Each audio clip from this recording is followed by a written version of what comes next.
Welcome to Veronica Live, and I have got a very special guest today, and he's actually an Israeli warrior, Captain Elkana Kuno Cohen. He's the brand new author of October 7, The War Against Hamas Through the Eyes of an Israeli Commando Officer.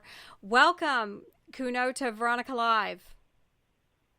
Thank you very much. Thank you for having me. Well, you are, I assume, calling me from Israel today. Do I have that correct? Yes, indeed. Well, I just Calling want you you right from Ranana. Pardon me? I said I'm just calling you from Ranana. It's a town in Israel. Okay. Well, it is such an honor to speak with you. I stand with Israel always. I've been in ex-jail because of my comments supporting Israel. And you actually have been one of the warriors fighting the Hamas. And so let's start there. Where were you on October 7th, almost a year ago? Yes. So on October 7, I slept in my in-laws. It was a holiday, Simchat Torah, and 5:30 in the morning, hour before everything started, my wife woke me up. She was terrified. She had a nightmare, and she told me that hundreds of terrorists chased after us during that nightmare, and unfortunately, I couldn't use my gun in order to protect us. I told her, Shiran, don't worry, everything is fine. I hugged her, and then we went back to sleep. But an hour later, I was awake by the siren of the Iron Dome system, and we heard all the explosion from the missiles. And to be honest, I went back to sleep again because the reason that I went back to sleep is I slept, as I told you before, and my in-laws in their bomb shelter. And for the listeners who don't know, in Israel, most of the houses have a bomb shelter because of that situation, and this was just the empty room. So I kept sleep there, and then a couple of moments later, when I woke up, I ran away. I ran into my house, opened my phone, called my commander in order to figure if something actually happened, and then he told me that something happened in the south. Prepare your stuff. While me preparing my stuff and hang up the phone call, I got another phone call. My friend Gabi from my unit that tell me that also my wife, Shiran, got called up as well. Me and my wife, we both used to serve in the same unit. The name of my unit is Duvdevan. It's for those who ever watched the Fauda series, it's based on my unit. So we were both called, and then we drive to the base. This is how everything started for me. And did you start getting details of what the Hamas terrorists had done? I assumed it was all over the news. I actually was doing a show that day, and the details started, breaking in the news, and I was so shocked and saddened. Yeah. So everyone in Israel was shocked that time, and we wasn't prepared for that. And at the beginning, we didn't even realize how big it is. At the moment we went back to the base after 5 years that I never, I wasn't there for a long time since my active service. And I went back, and then I started realize how many friends I lost through that day. And as you said, it was terrible. People were slaughtered, babies in front of their moms in front of their babies. They kidnapped 251 hostages, which in terms of the U.S., it means that 7,500 people kidnapped in the same day, which is crazy amount of people. And 1,200 people were slaughtered. So yeah, indeed, it was terrible. And we knew that we have to prepare ourselves into a war. And in that time, me and my team, we went to a different base in order to prepare ourselves into the grounded maneuvers in Gaza as well in Lebanon, because we knew that both scenarios can happen. And we got into a period of 3 weeks of preparation before we actually enter the Gaza Strip. And I'm a retired Air Force officer, and I think what hurt me the most was, like you said, babies and mothers were slaughtered, and people at a music festival, and these were non-combatants, and I'm still in shock that terrorists went after not military but civilians. So, what were your thoughts on that? I think my thoughts on that, it's not just my thought. I think it should be the thought of every human being who think clearly that civilians are out of the equation. It's not part of the war. But unfortunately for Hamas, it is. This is what they're doing. I think everyone saw the video of Noah Agdamani being kidnapped. Thank God that she's being brought back. But everyone saw how they took her on a motorcycle and kidnapped to the Gaza Strip. It's just innocent people who went to a festival music and found themselves in the dungeons of the Hamas underground. So what I think about it, I think it's all the people who were part of that invasion and did that supposed to be dead. Well, very, very frustrating. And so obviously it was in your heart to go and fight the terrorists. And that's the book. I mean, I was reading the book, and I felt like I was right there with you, because civilians never understand what war is like. It's hot, you're thirsty, there's people trying to kill you, you're sleep deprived. So what was it like, your first trip into the Gaza region there to take on terrorists? So before I'll explain what it was for me, I want the people to realize I'm newlywed, an expecting father, student. I have my own civilian life, let's call it that way. So the last thing that I want to do is to participate in war. I have so many other things, and that day I realized that I have to go and fight for my country in order to bring back all our brothers and sisters. And after a few days of fighting, when me and my wife couldn't communicate, my friends offered me to write a letter in order to talk, to be able to see what's going on. And she will send me a letter, and I'll send her a letter. So I start writing letters. And during that time, I realized that we are not just fighting for ourselves. We're also witnessing for something crazy, that the entire world should be part of that. And in that time, I decided to start documenting everything.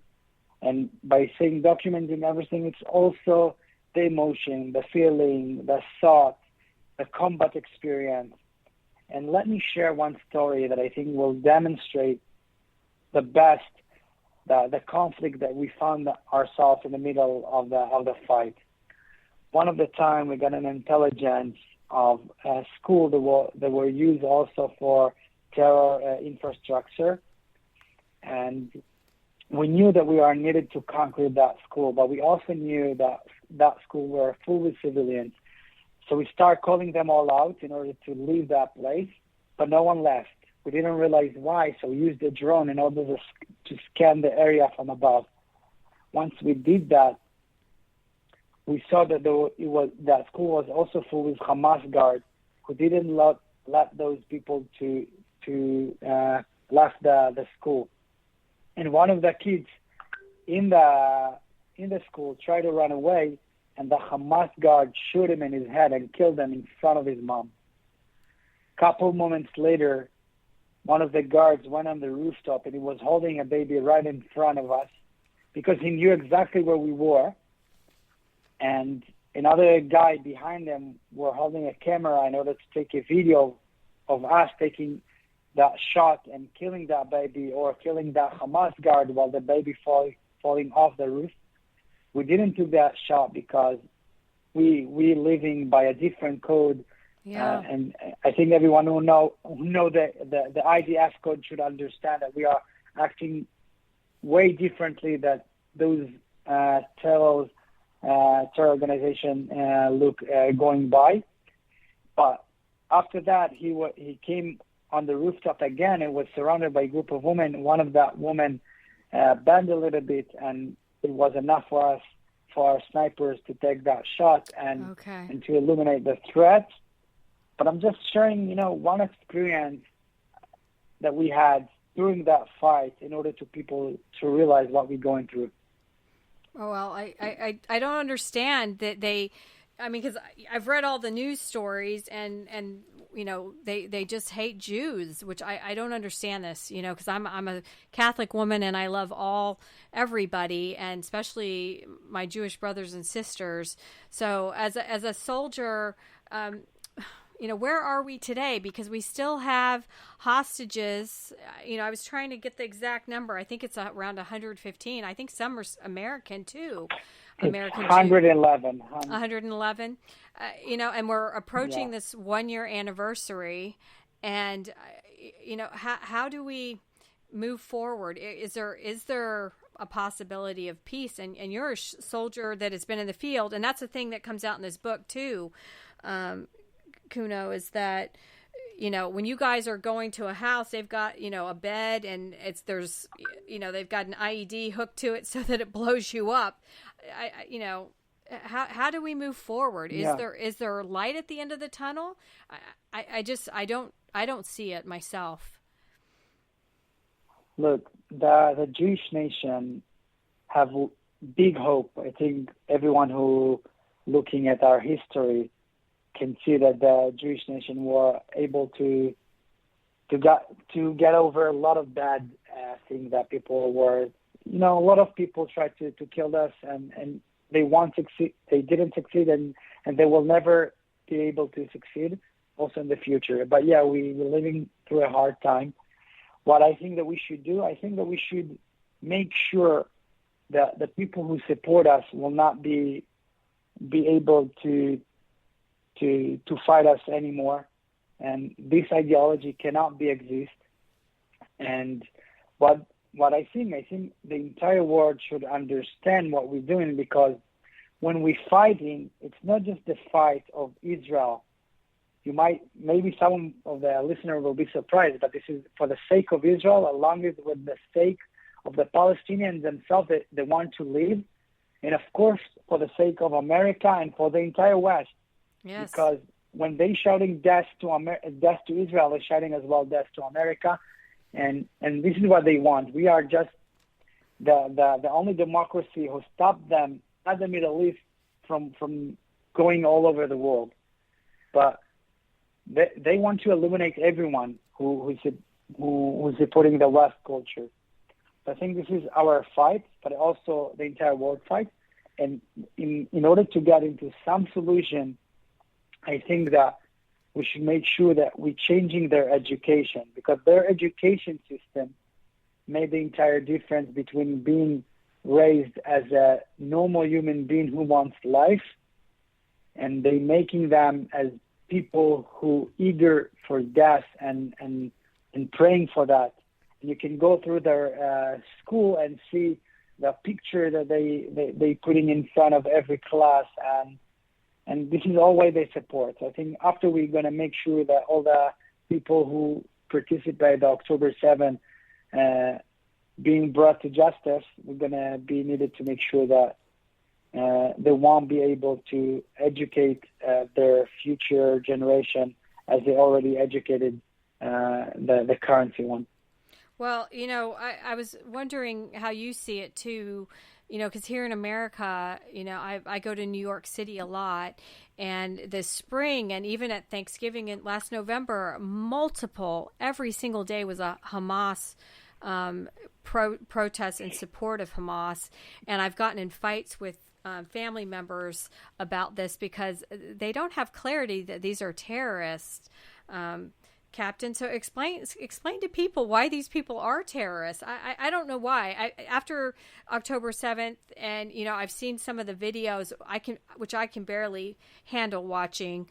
They're terrorists to me. So, explain to America why these are terrorists. I think it's simply as that. When some person decide to put baby in an oven is a terrorist. When a normal human being, decide to butcher a little baby, is a terrorist.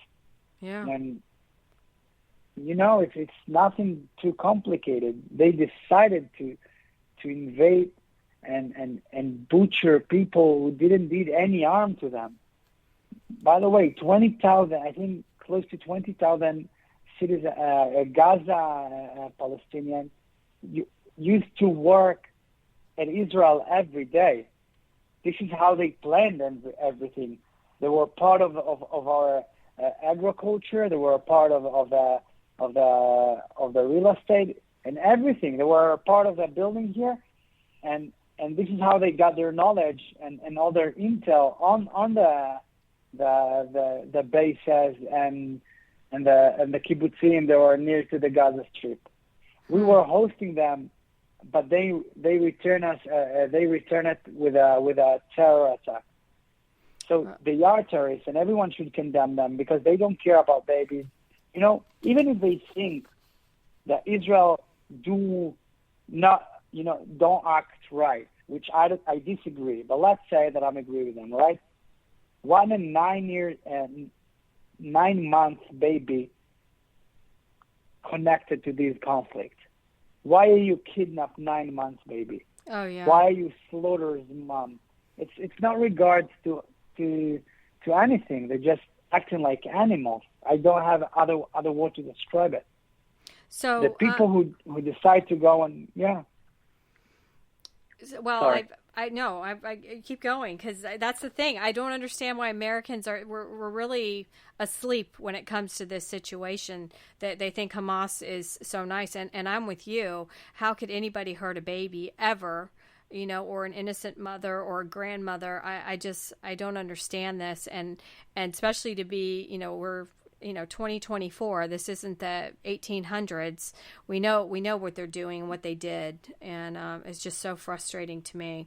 And I feel like under the President Biden administration that we have not had the support to Israel like we have in the past, and so I'm fighting hard, Captain, to get President Trump in there for America and for Israel, because I feel like we've always been strong allies before, and we need a strong America supporting, a strong Israel. Yes, I totally agree that bond is very important. And as you mentioned before, that you do a lot for us, and this interview include that. And I think that I want to take a moment and say thank you for everyone who support us. It's actually mean a lot, and every time when we hear that, it's very important for us. I remember one of the time in my active service, which I had the opportunity and the privilege to train with the Marines. We had a cooperation. We had a mutual training, and it was great. It was great to meet the American people and the American soldier. And I think that this is how we should react, and we have to be together in that. And for me, it's mean a lot. So thank you for that. It's mean a lot. One of the things throughout the book too, faith plays a strong part of your life because you talk about praying all the time throughout the book. And so tell me how God was with you in these battles. I think, let me share one story. Around the time, I was writing a letter to my wife, and I heard gunshot, and I decided to move to go to the different room, to the next room.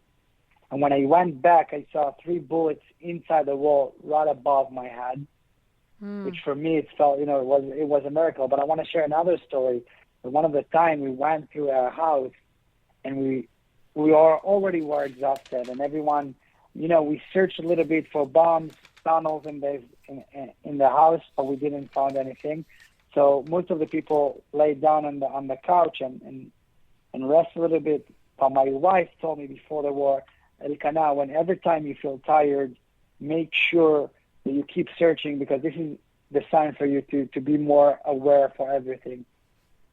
So I decided to keep searching, and I opened every cabinet in the room, And I found a doctor's certificate, and all my friends told me, Kuno, just leave that and rest a little bit.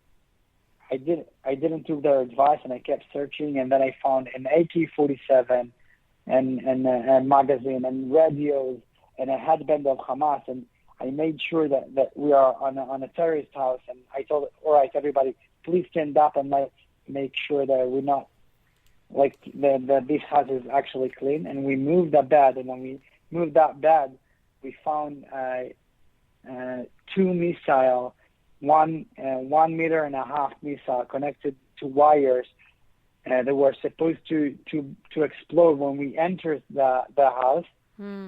And it was a booby trap. And when we went out, we decided to blow that bomb. And when we bombed that, we went outside. We went, I think, almost 400 meters, maybe more. And when we went back to see what happened to that house was completely destroyed. It became just an ash of everything.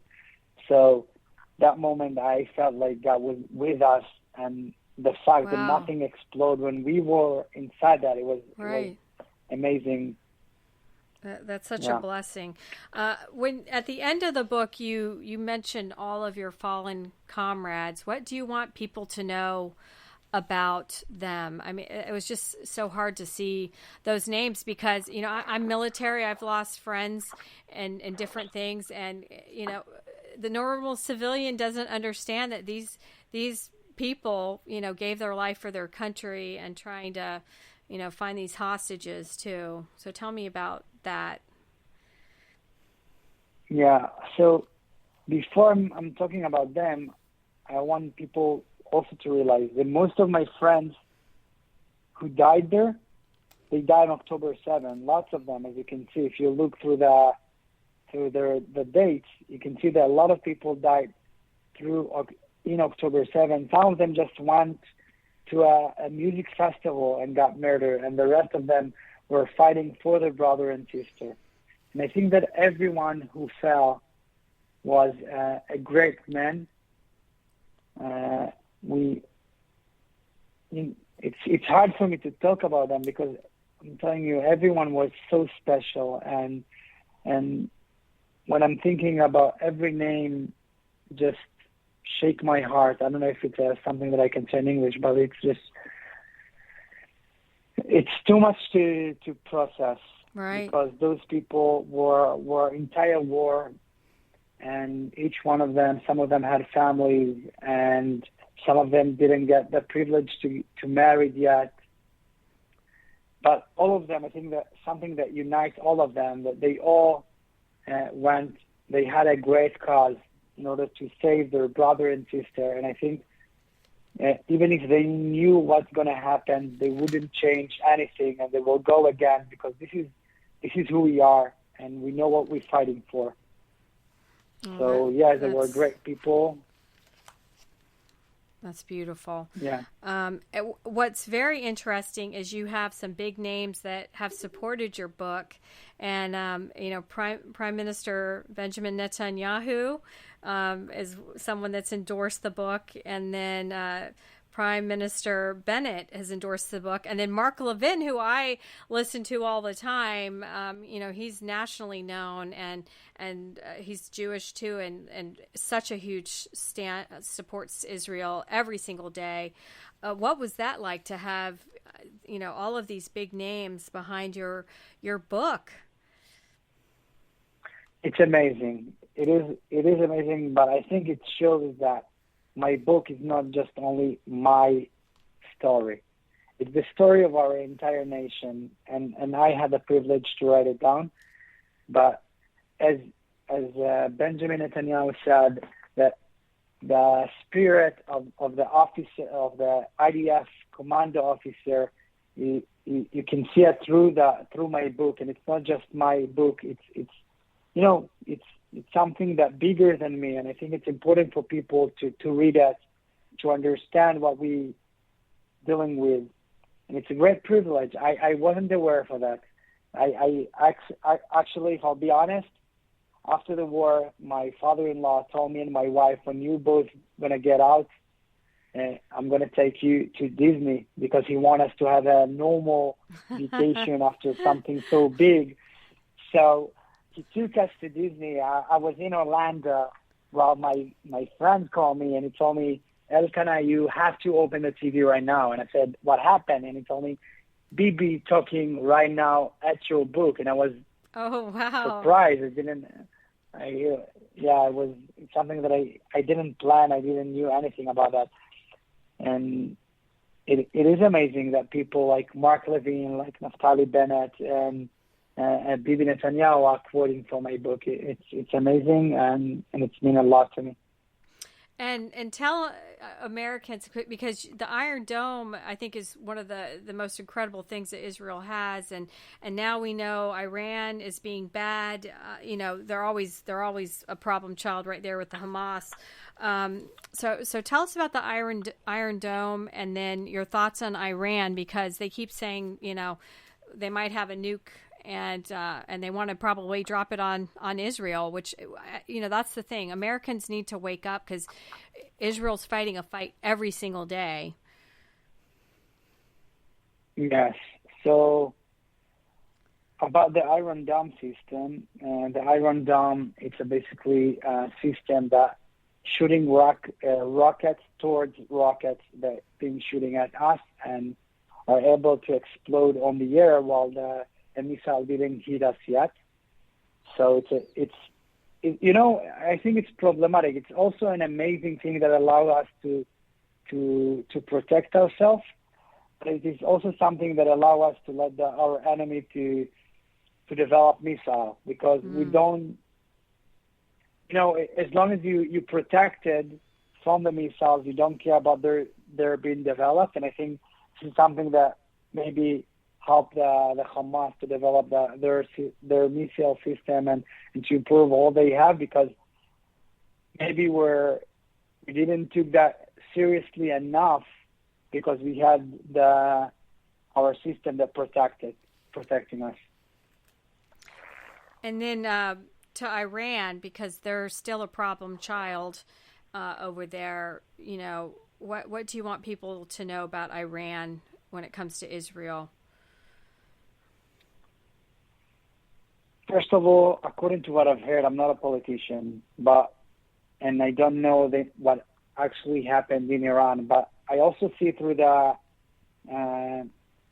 my social media that in Iran there is lots of good people, but then they have all the bad people in charge of them, the people who support the West elimination.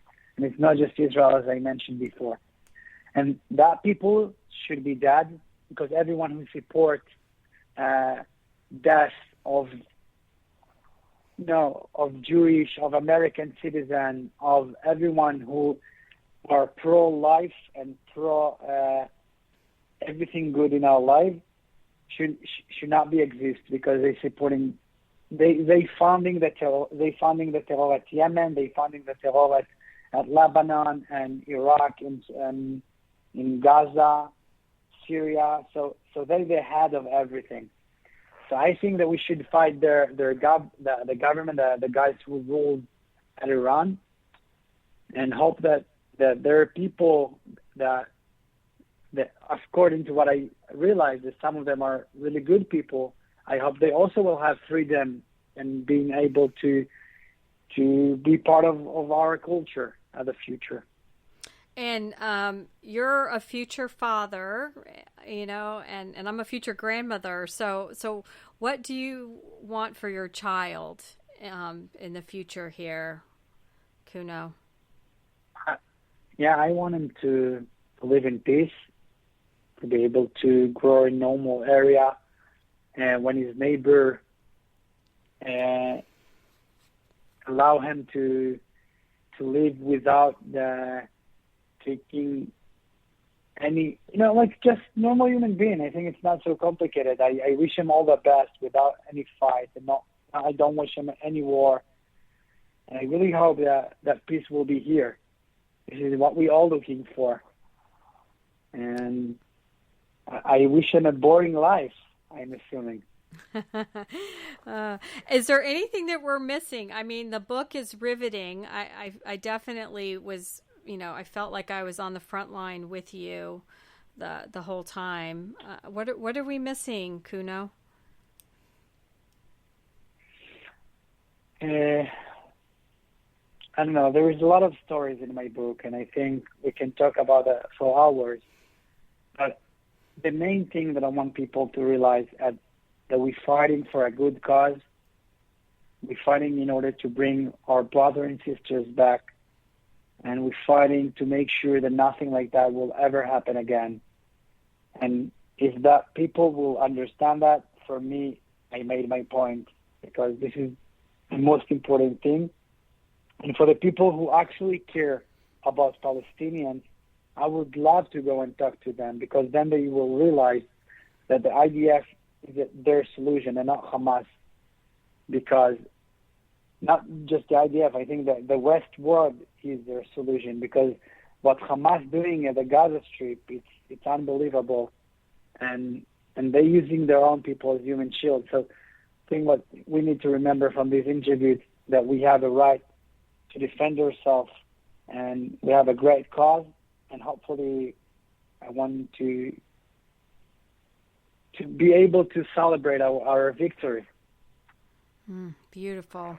Well, I've been speaking with Israeli warrior Captain Elkana, goes by Kuno Cohen. He's the author of October 7th, The War Against Hamas Through the Eyes of an Israeli Commando Officer. And it goes, you can purchase it on Amazon starting October 7th.